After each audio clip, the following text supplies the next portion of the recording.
Once upon a time, a new football team called Celtic wanted opposition for their first ever match, so they asked their neighbours Rangers to play them in a friendly. The new team won 5-2, an everlasting friendship was born, and everyone lived happily ever after. Not quite. That would be boring. That first ever Old Firm match was the start of 127 years of goals, glory, guts, and get it up yous. The city of Glasgow was forever split between blue and green, even though looking back, it all seemed a bit black and white. Old Firm fans quickly decided they didn't like each other very much. That made it tough for Rangers fans to take when, after years of domination, their team lost the 1957 League Cup final to Celtic by 7-1. The two sides were brought together, though, when a terrible tragedy struck at Ibrox in 1971. A crush among the home support led to 66 deaths. The tragedy has never been forgotten by fans who every year pay tribute to those who lost their lives. Back to events on the pitch, and in 1974 Jock Stein led Celtic to an unprecedented 9 league titles in a row. This was a stunning record that their bitter rivals would surely never equal, would they? Anyway, not all Old Firm landmarks are to be celebrated. In 1980 our old chums achieved the distinction of getting alcohol banned from every football ground in Scotland, just by having a party on the Hampden pitch. Unfortunately, this party was in fact an orgy of violence that erupted after the final whistle. The 80s, though, heralded a much more sophisticated time.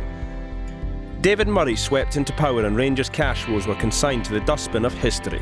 He hooked up with Graham Souness to form a dynamic duo who opened their chequebooks and closed deals on the cream of English football.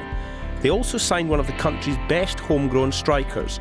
For some reason, not all Rangers fans were happy. Oh yes, I forgot to mention, Mo Johnson used to play for Celtic and was born a Catholic. The deal did, though, break down barriers as it ended Rangers' policy of not signing Roman Catholics. Anything was now possible, and after Souness left, Walter Smith took over and delivered the Holy Grail. No, not the actual Holy Grail, something far more important than a daft wee cup.